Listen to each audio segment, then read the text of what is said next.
Bienvenue. Si ton cœur est fatigué ce soir, ces psaumes te guideront vers le repos et la paix.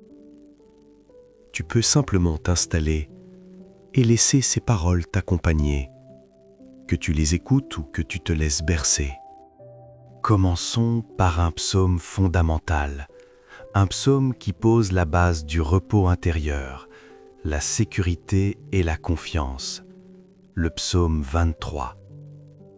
Quand David écrit ce psaume, il parle d'une fatigue réelle et surtout d'une manière de traverser sans s'effondrer.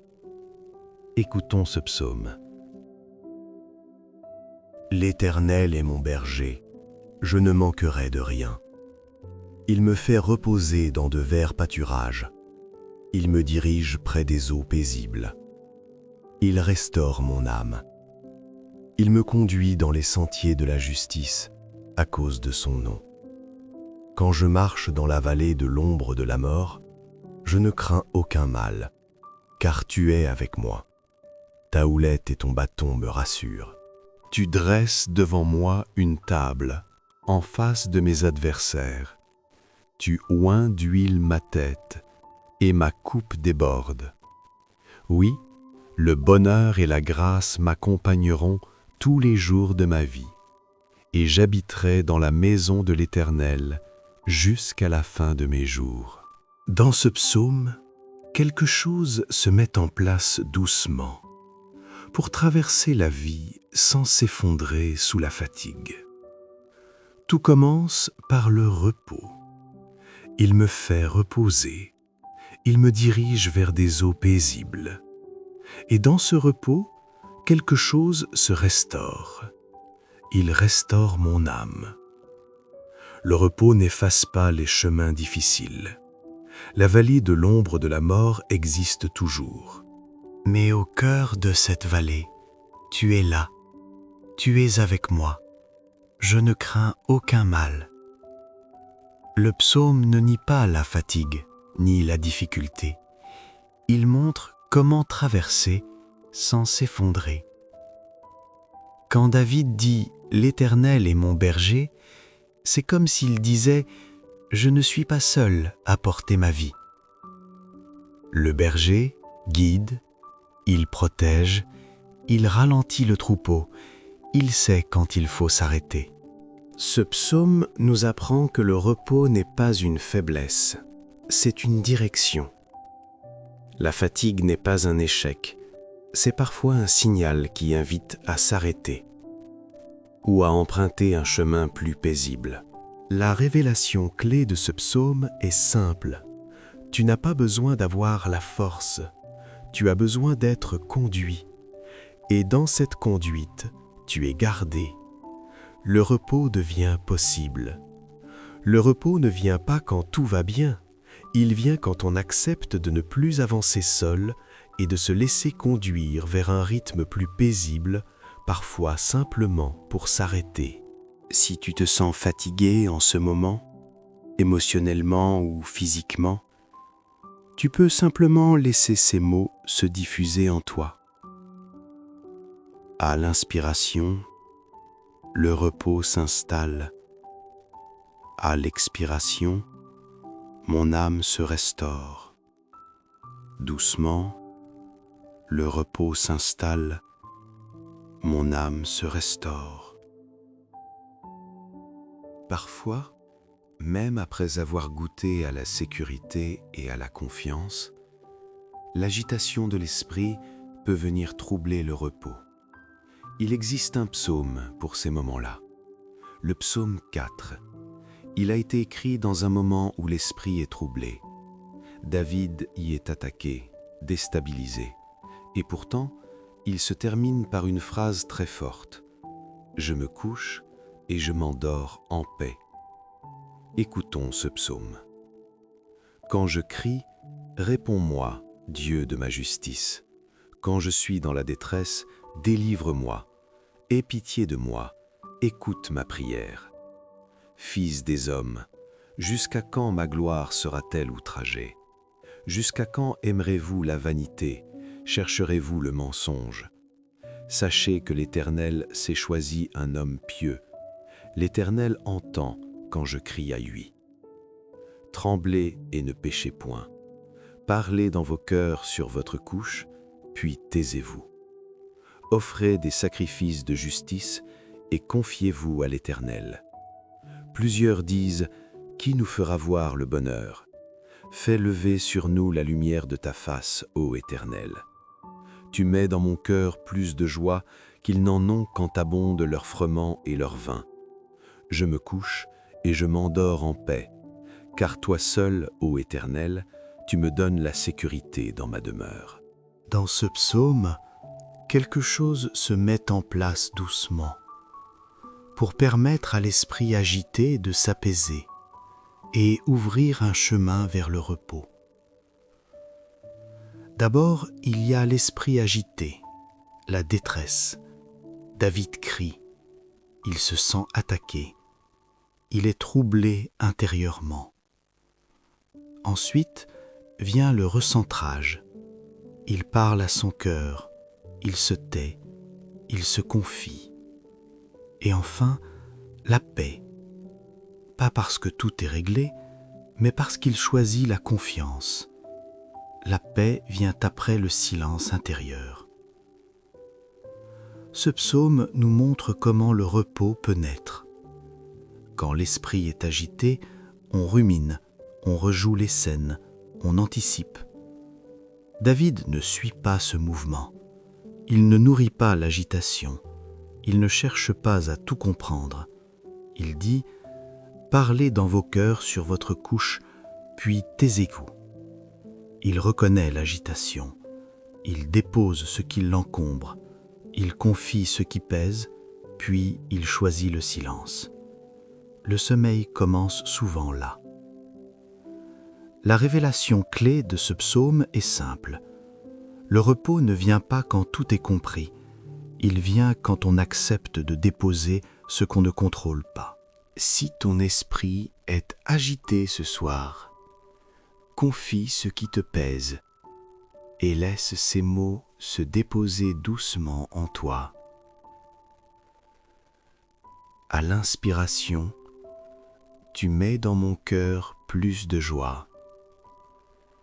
À l'expiration, je me couche et je m'endors en paix. Encore une fois, à l'inspiration, tu mets dans mon cœur plus de joie. À l'expiration, je me couche et je m'endors en paix. Mais parfois, ce n'est plus seulement l'esprit qui s'agite, c'est l'âme qui se fatigue sous la pression. Pour ces moments-là, il y a un psaume, le psaume 62. Lui aussi est attribué à David. Ici, ce n'est pas une agitation passagère, c'est une âme fatiguée par ce qui vacille autour d'elle. David est entouré d'opposition, de trahison, tout peut s'effondrer, et pourtant, David trouve une stabilité intérieure. Écoutons ce psaume. Oui, c'est en Dieu que mon âme se confie. De lui vient mon salut. Oui, c'est lui mon rocher et mon salut, ma haute retraite. Je ne chancellerai guère. Jusqu'à quand vous jetterez-vous sur un homme? Chercherez-vous tous à l'abattre comme une muraille qui penche, comme une clôture qu'on renverse? Oui, ils projettent de le précipiter de sa hauteur, ils prennent plaisir au mensonge, ils bénissent de leur bouche et ils maudissent dans leur cœur. Oui, mon âme, confie-toi en Dieu, car de lui vient mon espérance. Oui, c'est lui mon rocher et mon salut, ma haute retraite. Je ne chancellerai pas. Sur Dieu repose mon salut et ma gloire, le rocher de ma force, mon refuge est en Dieu. En tout temps, peuple, confiez-vous en lui. Répandez vos cœurs en sa présence. Dieu est notre refuge. Oui, les fils de l'homme ne sont qu'un souffle, les grands ne sont qu'un mensonge. Dans une balance, ils monteraient tous ensemble, plus légers qu'un souffle. Ne vous confiez pas dans la violence et ne mettez pas un vain espoir dans la rapine. Quand les richesses s'accroissent, n'y attachez pas votre cœur. Dieu a parlé une fois, 2 fois j'ai entendu ceci, c'est que la force est à Dieu. À toi aussi, Seigneur, la bonté, car tu rends à chacun selon ses œuvres. Dans ce psaume, quelque chose se met en place doucement, non pas pour changer ce qui se passe à l'extérieur, mais pour préserver l'âme de l'usure intérieure. D'abord, il y a le monde qui vacille, les attaques, les paroles fausses, l'insécurité. David se sent fragile, comme un mur prêt à tomber. Puis vient le recentrage intérieur. Il ne parle plus aux ennemis, il parle à son âme. « Mon âme, confie-toi en Dieu ». Il ne nie pas la pression, mais il refuse de laisser son cœur s'appuyer sur ce qui tremble. Puis vient la stabilité. Pas parce que la situation a changé, mais parce que le point d'appui a changé. C'est un rocher intérieur. Et enfin, l'âme trouve aussi du repos, de l'apaisement, parce qu'elle n'a plus à porter ce qui la dépasse. Les humains sont fragiles, les rapports de force sont instables, et quelque chose de plus grand porte ce qu'elle ne peut pas porter. Alors l'âme peut lâcher, l'âme peut se reposer. Ce psaume nous montre comment la solidité intérieure peut naître. Quand tout semble incertain, l'esprit cherche un appui visible, une solution, une sécurité, une réponse immédiate. David ne suit pas ce mouvement. Il ne cherche pas un rocher autour de lui, il choisit le rocher au-dedans. Il ne nourrit pas la peur, il revient à ce qui est vrai pour lui jusqu'à ce que son âme s'y repose. Lui seul est mon rocher. La révélation clé de ce psaume est simple. La paix ne vient pas d'un monde stable, elle vient d'un cœur qui s'appuie sur ce qui ne bouge pas. Si ton monde intérieur ou ton monde extérieur semble instable en ce moment, tu peux simplement laisser ces mots descendre en toi. Tu n'as pas à tout régler aujourd'hui. Tu n'as pas à porter tout seul. Avant d'agir, tu peux te reposer intérieurement. Ce psaume ne te demande pas de lutter davantage. À l'inspiration, mon âme se pose. À l'expiration, je peux lâcher. Mon âme se pose. Je peux lâcher.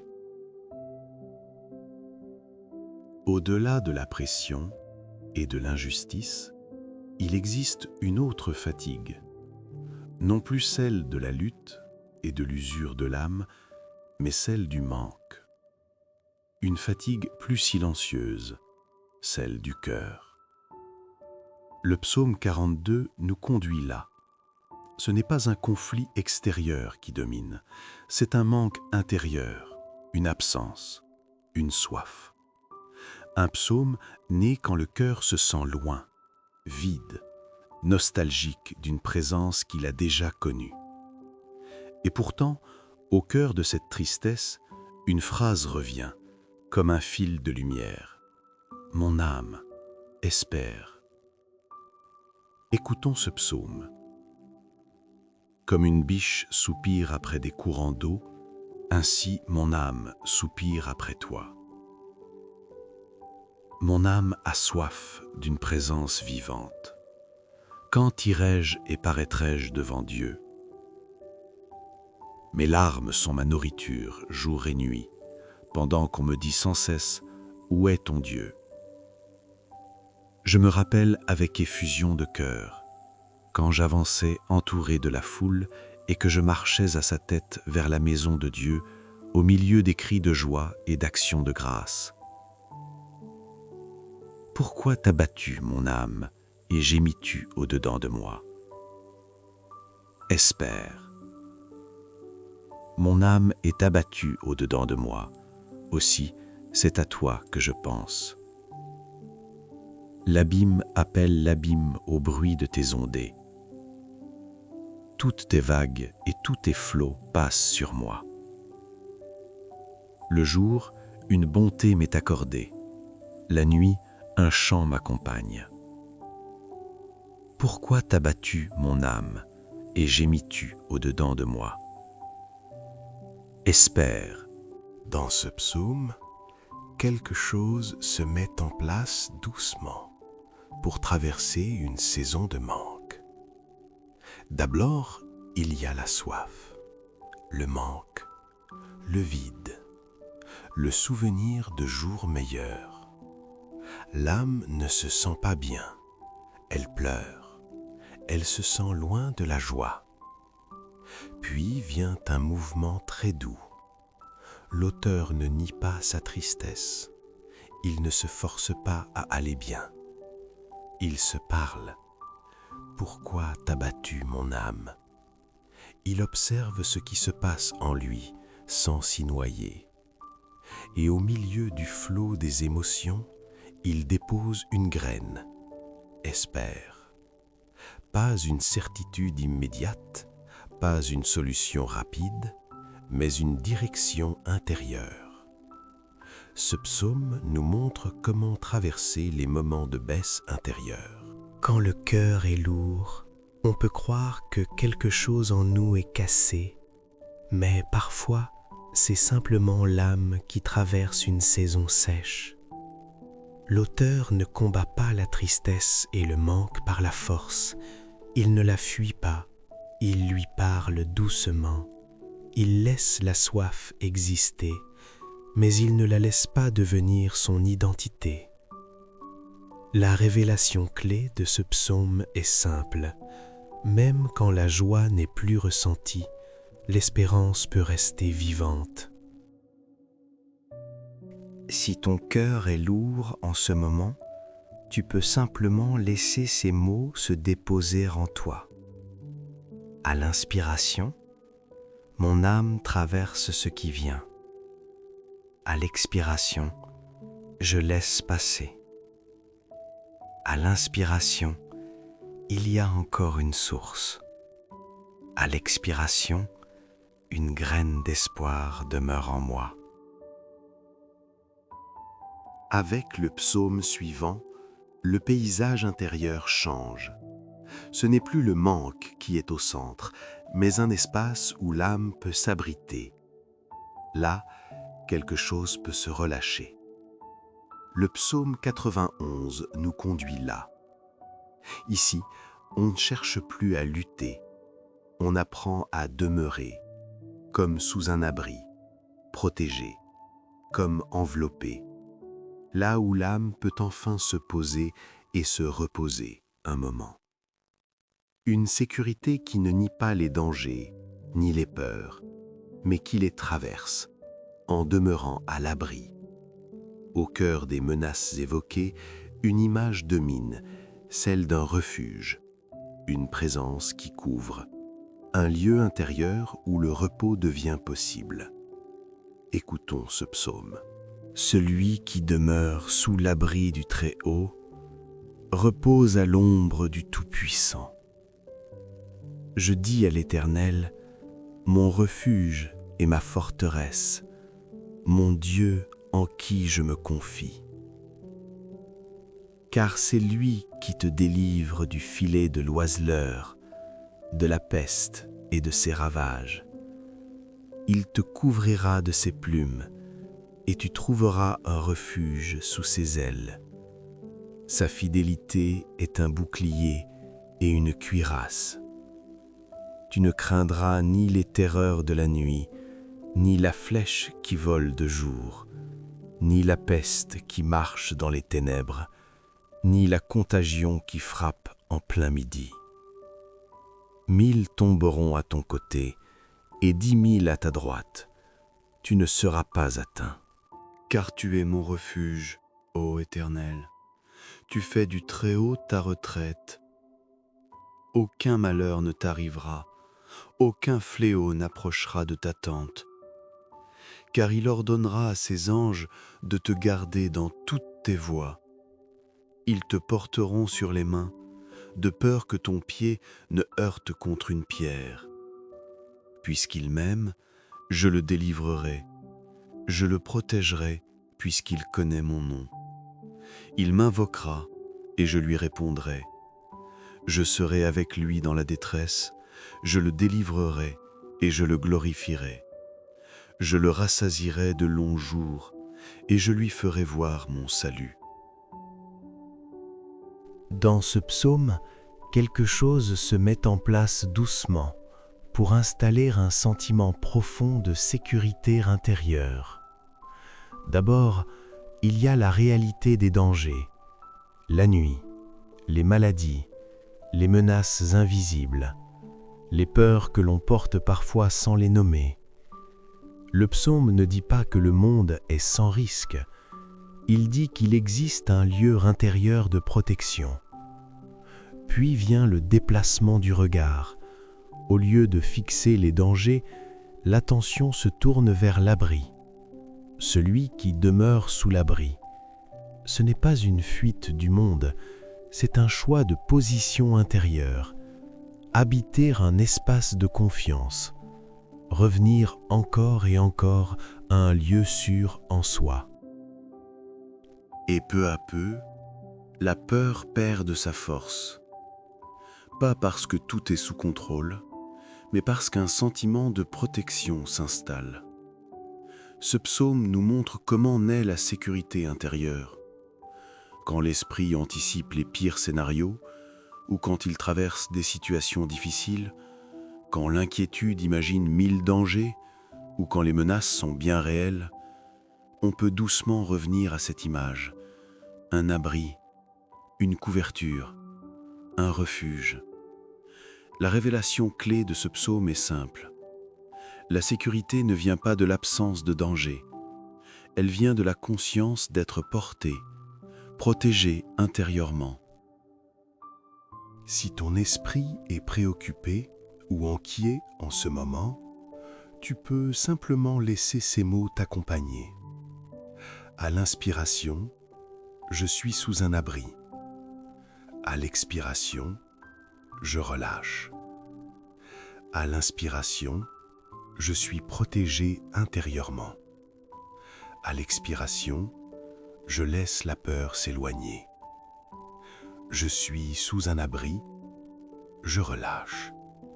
Je suis protégé intérieurement, je laisse la peur s'éloigner. Même sous un abri, une question peut demeurer. Parfois, c'est l'attente qui fatigue le plus. Le psaume 13 nous accompagne ici.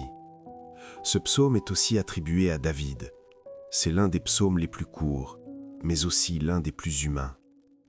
Ici, il n'y a pas de grandes images de refuge, pas de déclaration de force immédiate. Il y a une question répétée, presque douloureuse. Jusqu'à quand ? Ce psaume est écrit dans un moment d'attente longue, quand la réponse tarde, quand le cœur se fatigue d'espérer. Et pourtant, en quelques versets, on voit un passage intérieur se produire, comme si l'âme traversait un tunnel pour retrouver la lumière. Écoutons ce psaume. Jusqu'à quand, Éternel, m'oublieras-tu sans cesse ? Jusqu'à quand me cacheras-tu ta face ? Jusqu'à quand aurai-je des soucis dans mon âme et chaque jour du chagrin dans mon cœur ? Jusqu'à quand mon ennemi s'élèvera-t-il contre moi ? Regarde, réponds-moi, Éternel, mon Dieu. Donne à mes yeux la clarté, afin que je ne m'endorme pas du sommeil de la mort, afin que mon ennemi ne dise pas « je l'ai vaincu ». Mais moi, j'ai confiance en ta bonté. J'ai de l'allégresse dans le cœur à cause de ton salut. Je chanterai à l'Éternel, car il m'a fait du bien. Dans ce psaume, quelque chose se met en place doucement pour traverser une fatigue intérieure. D'abord, Il y a l'attente, une attente qui dure, une prière qui semble rester sans réponse, une impression d'être seul avec ses pensées. David ne cache rien, il ne fait pas semblant d'aller bien. Il répète sa question, encore et encore, jusqu'à quand? Il reconnaît la lassitude, il reconnaît la tristesse, il reconnaît la peur. Puis, quelque chose change, pas dans les circonstances, mais dans la direction du regard. Au lieu de rester enfermé dans la question, il se tourne vers la relation. Mais moi, j'ai confiance. Ce « mais » est discret, mais c'est un tournant intérieur. La situation n'est pas réglée, la réponse n'est pas encore là, mais l'âme choisit de se souvenir de la bonté déjà reçue. Et peu à peu, la plainte se transforme en chant. Ce psaume nous montre comment traverser les périodes où rien ne semble avancer, quand on a prié longtemps, quand on est fatigué d'attendre, quand l'espoir paraît usé. David ne force pas la joie, il ne nie pas la douleur, mais il refuse de laisser la douleur avoir le dernier mot. Il dépose sa question et il choisit de s'appuyer sur ce qu'il connaît déjà, la bonté, la fidélité, le secours déjà vécu. La révélation clé de ce psaume est simple. La foi ne supprime pas l'attente, elle choisit de s'appuyer sur la bonté déjà reçue, même quand la réponse tarde. La réponse n'est pas encore là, mais la confiance peut déjà renaître. Si tu traverses une période d'attente, quand le cœur se fatigue d'espérer, tu peux simplement laisser ces mots t'accompagner. À l'inspiration, même dans l'attente. À l'expiration, je choisis la confiance. À l'inspiration, la lumière revient. À l'expiration, je laisse la paix grandir. Encore une fois, à l'inspiration, même dans l'attente. À l'expiration, je choisis la confiance. Nous arrivons à un psaume d'une grande simplicité, qui parle d'une âme devenue paisible. Le psaume 131. Lui aussi est attribué à David, après avoir connu les rivalités et les tensions du pouvoir. Ici, David témoigne d'une âme en paix et du chemin que son cœur a parcouru pour y parvenir, avec une simplicité désarmante. C'est un psaume qui parle depuis un lieu intérieur devenu calme, comme si, après beaucoup de tempêtes, l'âme avait appris à se poser. Et au cœur de ce psaume, une image très tendre apparaît. Une âme paisible, comme un enfant apaisé. Écoutons ce psaume. Éternel, je n'ai ni un cœur qui s'enfle, ni des regards hautains. Je ne m'occupe pas de choses trop grandes et trop élevées pour moi. Loin de là, j'ai l'âme calme et tranquille, comme un enfant sevré qui est auprès de sa mère. Mon âme est en moi comme un enfant sevré. Israël, mets ton espérance en l'Éternel, dès maintenant et à jamais. Dans ce psaume, nous contemplons le fruit d'un choix intérieur, une paix née d'une humilité assumée, et le chemin discret qui y conduit. David témoigne d'un état intérieur stable, d'un lieu apaisé. Mon âme est en moi comme un enfant sevré. Il parle depuis cette paix. Il ne parle pas d'un combat en train de se faire. D'abord, il y a un renoncement. Quand David dit « Je n'ai ni un cœur qui s'enfle, ni des regards hautains », il renonce à l'orgueil intérieur, à cette attitude qui veut être au-dessus. Il demeure humble. Puis il ajoute « Je ne m'occupe pas de choses trop grandes et trop élevées pour moi. » Là encore, un renoncement. Il refuse de se prendre pour plus grand qu'il n'est. Il accepte de rester à sa juste place, de ne pas s'occuper de choses trop élevées pour lui en ce moment.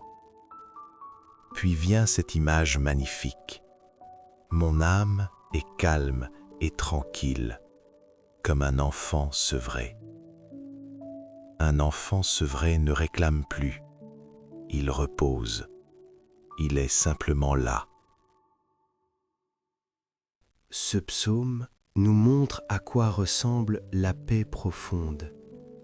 Pas celle qui vient parce que tout est réglé, mais celle qui naît d'un cœur devenu humble.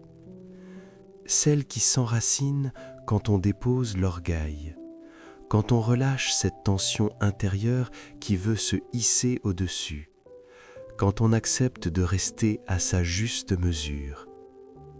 Et peu à peu, l'âme se pose. Elle n'exige plus, elle ne se débat plus, elle se tient simplement dans une présence paisible. La révélation clé de ce psaume est simple. La paix grandit quand on dépose l'orgueil, quand on choisit l'humilité du cœur et qu'on s'occupe uniquement des choses à notre portée. C'est une invitation à l'humilité qui conduit à la paix, un chemin sur lequel tu peux t'appuyer. Et ce témoignage ne reste pas personnel. David élargit son regard. Lui qui parle de son âme se tourne vers tout son peuple. Israël, mets ton espérance en l'Éternel, dès maintenant et à jamais. Et cette paix n'est pas réservée à un homme, elle devient une invitation. Ce qu'il a découvert pour son cœur peut devenir un chemin pour d'autres. Et peut-être aussi pour toi. Si ton cœur est fatigué de vouloir prouver, ou de te comparer, ou de porter plus que ta mesure, tu peux simplement t'arrêter un instant. Laisse ces mots se déposer en toi. À l'inspiration, j'accueille ma place. À l'expiration, je relâche la pression. À l'inspiration, je fais de la place. À l'expiration, je dépose ce qui me dépasse. À l'inspiration, je me tiens simplement. À l'expiration, mon âme se pose. Et doucement, mon âme est calme et tranquille. Je demeure simplement, stable, paisiblement, simplement là. À présent, tu peux simplement écouter, sans chercher à comprendre davantage. Les psaumes vont être relus les uns après les autres pour laisser ce qui a été entendu s'intégrer plus profondément. Psaume 23. L'Éternel est mon berger, je ne manquerai de rien. Il me fait reposer dans de verts pâturages, il me dirige près des eaux paisibles.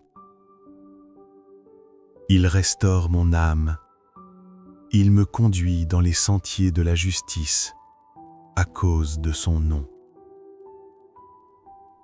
Quand je marche dans la vallée de l'ombre de la mort, je ne crains aucun mal, car tu es avec moi. Ta houlette et ton bâton me rassurent. Tu dresses devant moi une table, en face de mes adversaires. Tu oins d'huile ma tête, et ma coupe déborde. Oui, le bonheur et la grâce m'accompagneront tous les jours de ma vie, et j'habiterai dans la maison de l'Éternel jusqu'à la fin de mes jours. Psaume 4. Quand je crie, réponds-moi, Dieu de ma justice. Quand je suis dans la détresse, délivre-moi, Aie pitié de moi, écoute ma prière. Fils des hommes, jusqu'à quand ma gloire sera-t-elle outragée? Jusqu'à quand aimerez-vous la vanité, chercherez-vous le mensonge? Sachez que l'Éternel s'est choisi un homme pieux.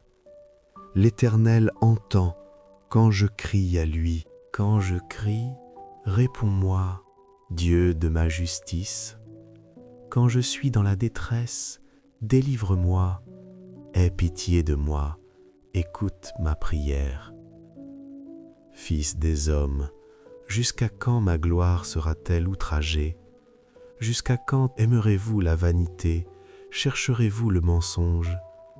Sachez que l'Éternel s'est choisi un homme pieux. L'Éternel entend quand je crie à lui. Tremblez et ne péchez point. Parlez en vos cœurs sur votre couche, puis taisez-vous. Offrez des sacrifices de justice et confiez-vous en l'Éternel. Plusieurs disent, qui nous fera voir le bonheur? Fais lever sur nous la lumière de ta face, ô Éternel. Tu mets dans mon cœur plus de joie qu'ils n'en ont quand abondent leurs froment et leurs mou. Je me couche et je m'endors en paix, car toi seul, ô Éternel, tu me donnes la sécurité dans ma demeure. Psaume 62. Oui, c'est en Dieu que mon âme se confie. De lui vient mon salut. Oui, c'est lui mon rocher et mon salut, ma haute retraite. Je ne chancellerai guère. Jusqu'à quand vous jetterez-vous sur un homme? Chercherez-vous tous à l'abattre, comme une muraille qui penche, comme une clôture qu'on renverse? Ils projettent de le précipiter de sa hauteur. Ils prennent plaisir au mensonge. Ils bénissent de leur bouche et ils maudissent dans leur cœur. Oui, mon âme, confie-toi en Dieu, car de lui vient mon espérance. Oui, c'est lui mon rocher et mon salut, ma haute retraite. Je ne chancellerai pas. Sur Dieu repose mon salut et ma gloire, le rocher de ma force, mon refuge est en Dieu. En tout temps, peuple, confiez-vous en lui. Répandez vos cœurs en sa présence. Dieu est notre refuge. Oui, les fils de l'homme ne sont qu'un souffle, les grands ne sont qu'un mensonge. Dans la balance, ils monteraient tous ensemble, plus légers qu'un souffle. Ne vous confiez pas dans la violence, et ne mettez pas un vain espoir dans la rapine. Quand les richesses s'accroissent, n'y attachez pas votre cœur. Dieu a parlé une fois, 2 fois j'ai entendu ceci, c'est que la force est à Dieu. À toi aussi, Seigneur, la bonté, car tu rends à chacun selon ses œuvres. Psaume 42. Comme une biche soupire après des courants d'eau, ainsi mon âme soupire après toi, ô Dieu. Mon âme a soif de Dieu, du Dieu vivant.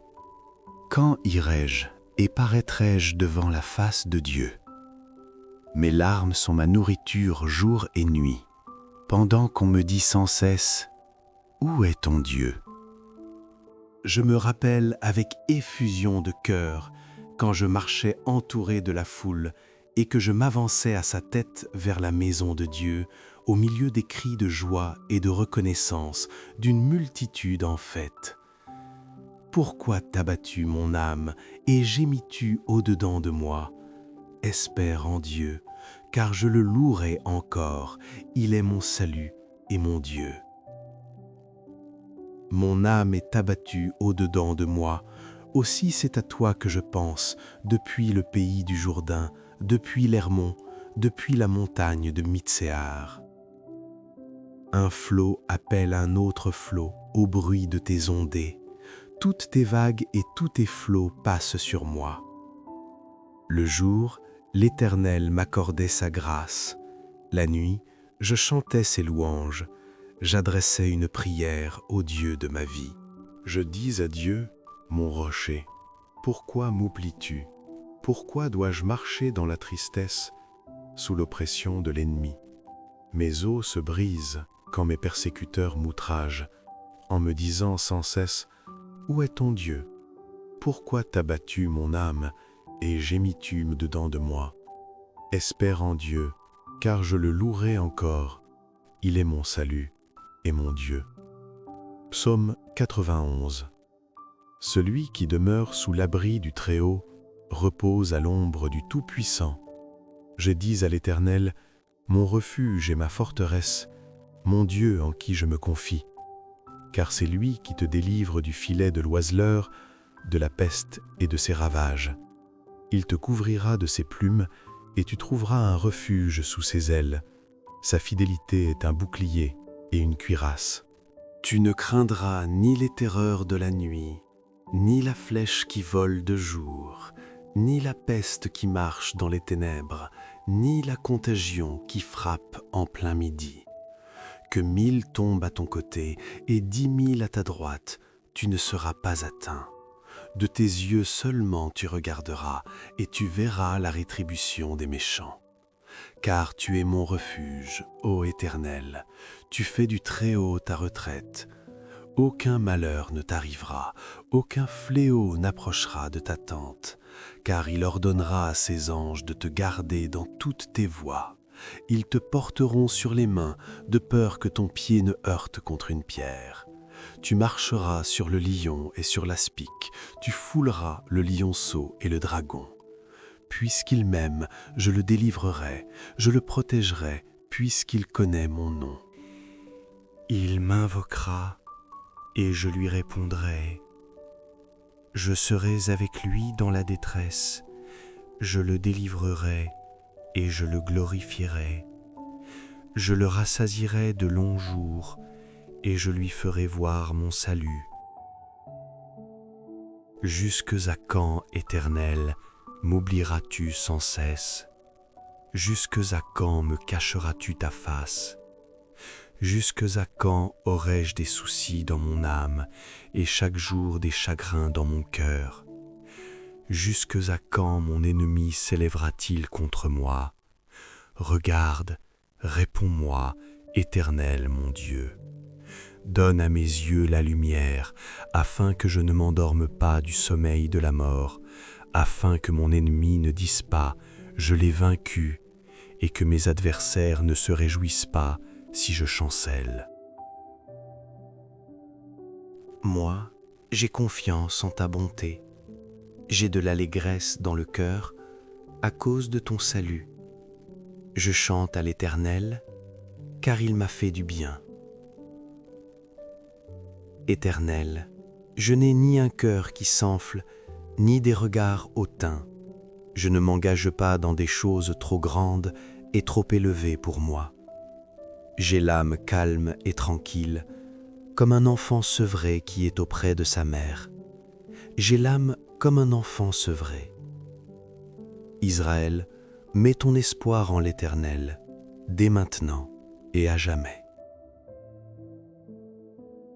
Nous arrivons à la fin de cette lecture. Nous avons traversé ensemble plusieurs psaumes, écrits dans des contextes différents, par des auteurs différents, mais reliés par un même mouvement intérieur, la fatigue humaine et le besoin de repos. Tu as peut-être reconnu certaines choses. La lassitude, l'agitation, la tristesse, l'attente, ou simplement le besoin de silence. Ces textes n'ont pas été écrits pour des personnes parfaites. Ils ont été écrits pour des êtres humains, fatigués, éprouvés, parfois découragés, comme nous. Tu peux revenir à cette lecture autant de fois que nécessaire. Certains y reviennent pour approfondir un psaume en particulier, d'autres pour s'apaiser, ou simplement pour s'endormir en paix. Si un psaume t'a particulièrement touché, tu peux le partager en commentaire. Peut-être que ces quelques mots aideront une autre personne fatiguée à trouver cette lecture au bon moment. Tu peux maintenant laisser ces paroles continuer leur chemin en toi, sans chercher à les retenir, sans chercher à les comprendre davantage. Que cette parole t'accompagne, dans la nuit ou dans le silence de ton cœur. Prends soin de toi et repose-toi. À bientôt pour une nouvelle vidéo.